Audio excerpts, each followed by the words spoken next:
झारखंड अंचल जड़े कुख्यात ब्राउन सुगर बेपारी केन्दुझर जिला बिलेईपदा कंड्रा अंचल दुई जन युवक साथ करी ब्राउन सुगर बिक्री करुथिला। दीर्घ दिन धरी तीन अभियुक्त एही कारोबार चलाई चलीथिबा बेले आज कौनसी सूत्ररू खबर पाइथिला जोड़ा थाना पुलिस। तेणु सेमानंकु धरिबा पई पुलिस एक टीम गठन करी बिलेईपदा कंड्रा निकटरे सेमाने ब्राउन सुगर बिक्री करुथबा समय रे अचानक माड़ी बसीथिला पुलिस टीम।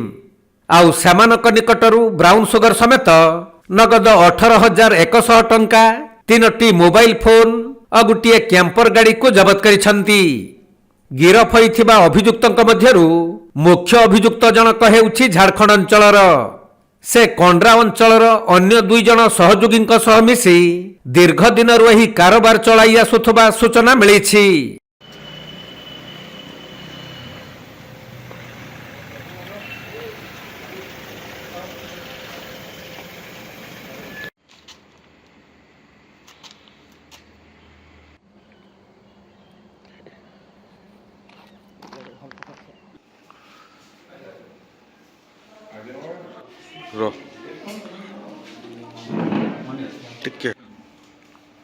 केन्दुझर जिल्लारू दीपेश कुमार बेहेरा रिपोर्ट, कोणार्क लाइव।